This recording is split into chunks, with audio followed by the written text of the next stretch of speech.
Go. I am prepared to give you, or you, John, 10,000 rand present gift. Get me a man. Oh, you're saying now he wants to do this? Huh? Yes, yes. I hope you understand my English. Yeah. No, some people don't understand the English, and it sounds so simple. I thought you were telling us about it the time you had done this. No. I want you to do it for me. Mark, Okay. I'm addressing you. John, Okay, I hear you. Turner, I'm addressing you. You get me a man, of some substance to say, look, it's a dialogue. It's not a debate. Tell him, Haven't is you had- Jesus God? We can Haven't talk. you had similar things with Mr. Gilchrist? And, Yeah. Gilchrist in he's not as well known. That's right. In other words, now it's all, he's riding. somebody like He's you. riding on my caravan. You see? Yeah. No. I don't on my bandwagon. I don't want people to ride on my bandwagon. That's I want somebody of their own merit. He's got his own, like Swaggart. Look, Swaggart had a merit. You see? Name. And I spent all the name. I spent all the money. Yeah. I hired that place there in Baton Rouge, and I had everything. I gave out 20,000 books. I did everything. I advertised in the newspapers. He wouldn't. Right? Why did I do that? Because he was a man of substance. Right? I mean, if he fell from name. grace, his name. You see, it was there. Even today, to me, he's one of the greatest Christians I had come across. See, we make mistakes, we fall. Yeah. In the sight of God, God can forgive you. Right? But I said, no, I don't hold out against anybody. The man is great.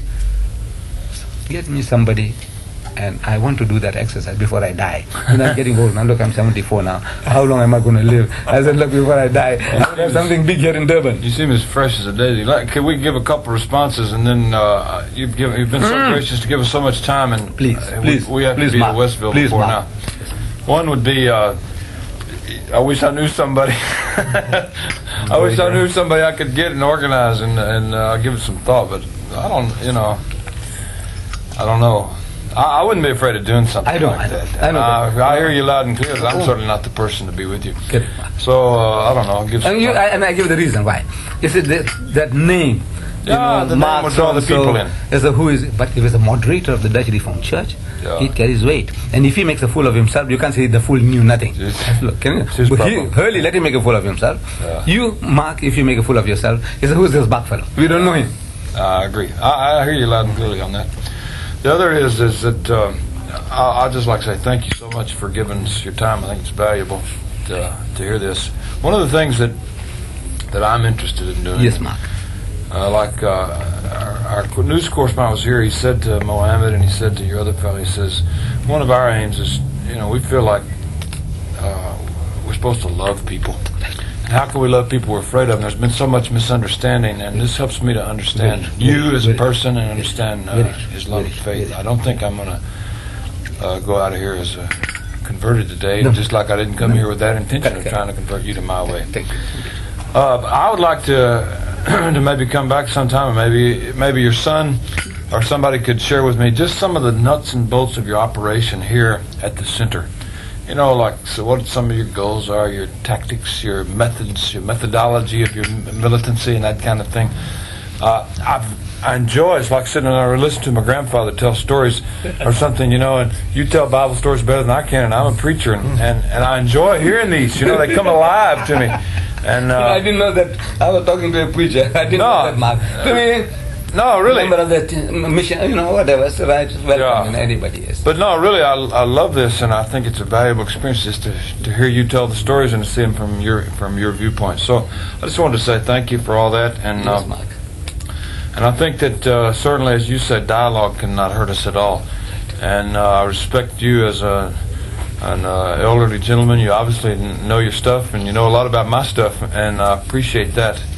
And we'd like to just keep the door open to share together. My door is open. I understand that. Anyway, you don't have to make appointments. Yeah. When you're passing, you just drop in. You just drop in, Okay. and this is, I'm here, it's all right. The Lord is some I was tea, wondering come sit if down. there's any chance, too, that I might could get a copy of the video cassette that your men made of the...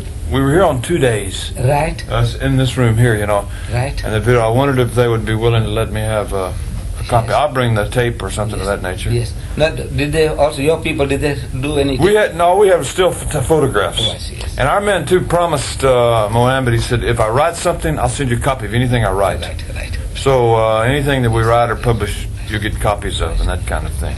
You speak to my son about that. I'll speak to Joseph. Okay. use. Look, you've given us a lot of your time. I know you probably got a heavy agenda. No, that, you see, this is primary. Yeah. To me, my primary job is to receive people. Yeah. Because on the day of judgment, suppose, this was your turning point in your life. Yeah. And you see the whole thing like on a TV there. They said, right, that was the turning point on my life. I went there to the IPCI. I wanted to meet the old man. And perhaps, he might have shown me things or guided me right. Yeah. Oh, my Lord, that guy. And when I wanted to talk to him, he was too busy. So, I said, Deedat, is this true? I said, what were you doing? I said, well, I was having tea, sir. And you told you were too busy for my job. So I believe in this. Anybody who comes here, number one, all my jobs, I take them back home again. I carry them home, I do my job, and I come back and bring it next morning. Right? But you come first. There was a time when every guest to the mosque was my responsibility. See, Muhammad Said is doing now, that young man. Yeah. But when we were in the arcade, we had only about 3 guys. Anybody comes along, he wants to see the mosque. They say, right, who goes? I said, the best man goes. And I believe that I was the best man. In my absence, my secretary goes. Yeah. Right. In his absence, the third person goes. But if I am there, no man, what I'm doing? First thing is, this is the guest of God. Yeah. To me, I said, this is the guest of God. And I'm too busy? No. So what's going to happen to me on the day of judgment? So God sent his guest to you, and you were too busy to guide him. I said, no. So primarily, this is my duty. The rest is all second. Everything else is secondary. So whenever you come, Mark, John, you live in Durban? Yes, well, until December. He's here till December. I'm here till next July. With friends. Young man, come. You want to have a little bit of tea to tea.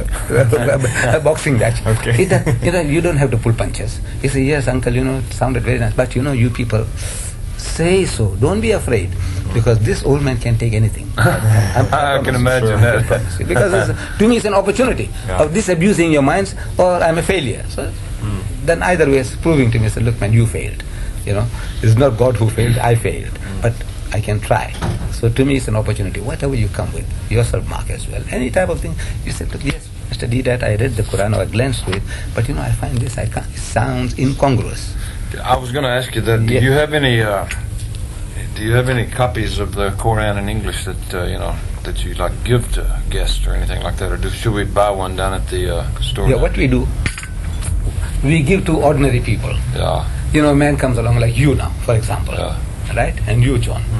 Suppose you were not a missionary. Yeah. I would have been forced to give you a book. I would have been forced to give you a book. Yeah. Right? But we should buy one then. You should buy one. Because because you are a missionary. Yeah. If you send an ordinary Christian, let's say your wife comes along, and if she gave me this hearing, I've got to give her the book. So your brother comes along, if I didn't know, suppose you came along, I didn't know that you're in the field, in other words now, we are, we say, professional opponents, one to the other, right? So I can't arm you, but I don't stop you from purchasing one. But now, otherwise, to me, this is the greatest thing is to give to them. Same as we would like to give I have a box of Bibles at home. Correct. But I said, no, I came to fight you. I don't know how you'd feel.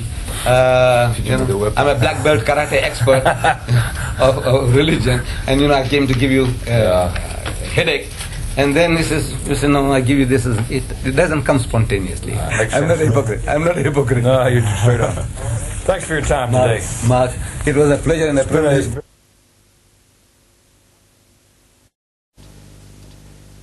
We feel that every human being ought to have the right to examine for himself or herself and make a decision. Many of them would agree this is a better revelation than I've ever had before.